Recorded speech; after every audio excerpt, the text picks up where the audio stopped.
Les pido disculpas porque hoy no voy a hablar español, pero francés. Como ustedes todas y todos lo saben, no estoy hablando como presidente de la República Francesa, pero puedo hablar como portavoz de los pueblos franceses de los Caribe y de América, porque ellos me dieron a la primera vuelta la mayoría de sus votos. Bien, je vais me contenter de jouer le rôle d'un des porte-parole de l'opinion progressiste européenne. Et ce sera pour vous dire d'abord notre stupeur après ce sommet entre l'Amérique latine, l'Amérique du Sud et l'Europe. Pourquoi la stupeur? Parce qu'il y a déjà 8 ans, il y a eu un tel sommet.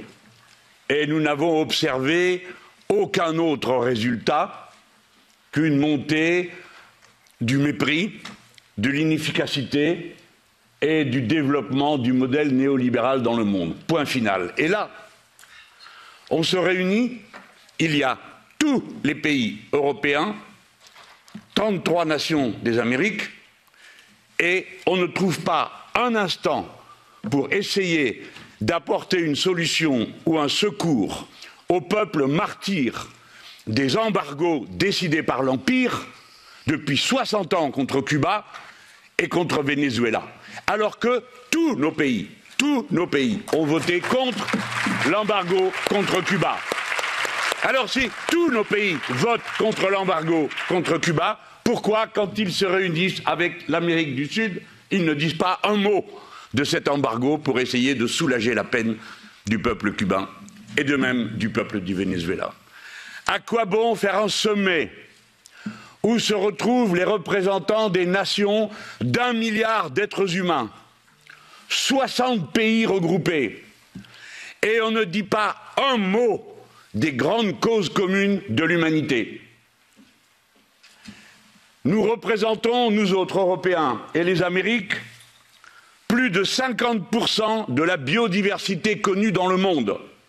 Et il n'y a pas un mot, une initiative pour lutter contre le commerce des pesticides qui sont la cause pour laquelle la biodiversité est en train de s'effondrer. Nous représentons 45% du commerce international alimentaire. Et il n'y a pas un mot pour essayer d'examiner comment on peut revenir aux cultures vivrières qui permettent à nos peuples de se nourrir par leurs propres efforts, plutôt que de tout vouer au commerce mondial des aliments qui se fait toujours au détriment des agricultures vivrières. Nous représentons 45% du commerce alimentaire. La moitié, presque. Et rien, pas un mot, à propos des famines dans le monde, de l'énorme gâchis qui fait que 30% de la production agricole se perd avant d'arriver dans la moindre assiette que ce soit. 20% pour mon pays, la France. À quoi bon faire un sommet de cette nature si on ne dit pas un mot de la crise du cycle de l'eau qui menace de mort la civilisation humaine? Si nous ne disons pas un mot de la mise en commun des moyens que nous pouvons avoir, scientifiques, techniques, politiques, financiers, pour aider les peuples qui entrent dans la crise de l'eau, comme c'est le cas de manière annonciatrice pour l'Europe de ce qui se passe aujourd'hui chez nos amis en Uruguay et dans combien d'autres pays, la crise de l'eau arrive sur le monde entier et sur l'Europe aussi. Rien, on n'en aura pas dit un mot.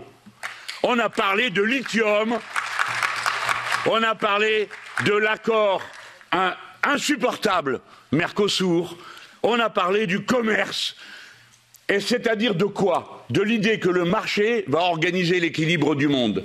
C'est une foi superstitieuse qui ne mène nulle part.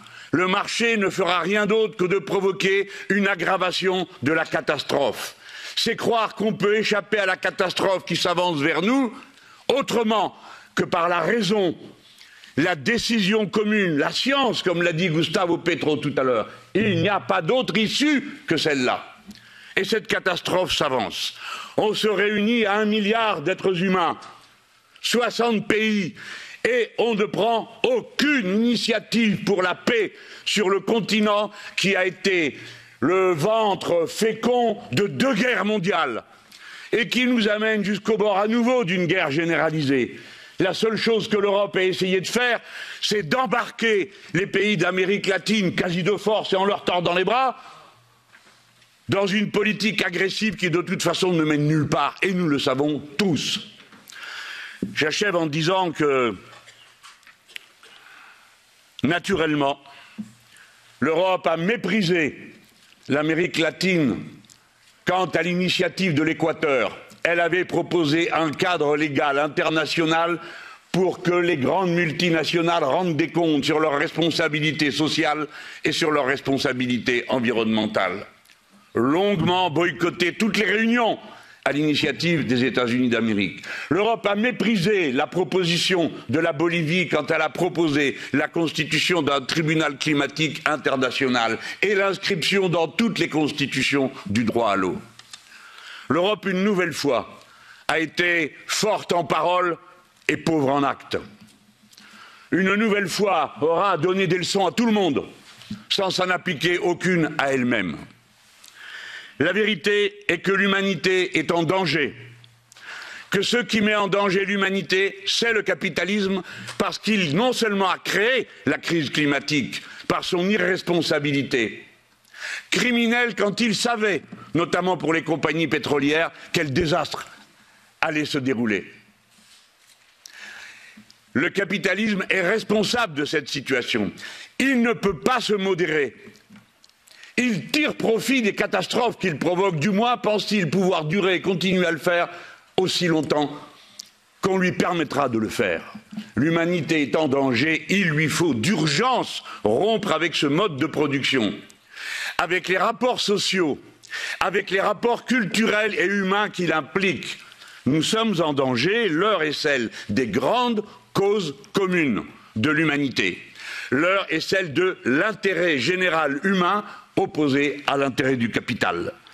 L'heure est donc à une lutte implacable pour la paix, pour l'égalité sociale et contre le saccage de la nature et de la planète qui, s'il ne s'interrompt pas en même temps que le mode de production qui le produit, conduit à la fin de la civilisation humaine. Nous verrons, sous les coups du changement climatique, que les investissements que consentent nos pays encore à cette heure seront tous détruits par le changement climatique, que les réseaux vont l'un après l'autre se désorganiser et que de cette manière les sociétés se décomposeront en revenant à la loi du plus fort.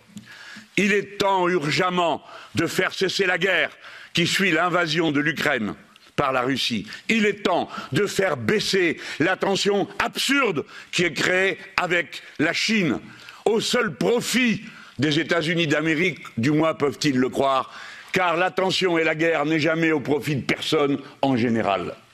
Voilà ce que je crois pouvoir dire en ayant la fierté de dire que sans doute une majorité de mes compatriotes en Europe, et souvent un peu de toutes opinions dans le champ progressiste, auraient envie de dire aux dirigeants européens qui étaient censés nous représenter au moment de cette grande rencontre avec les peuples de l'Amérique latine. Si c'est une occasion gâchée, une occasion manquée, alors c'est à nous, les peuples, de relever le défi qui nous a été lancé.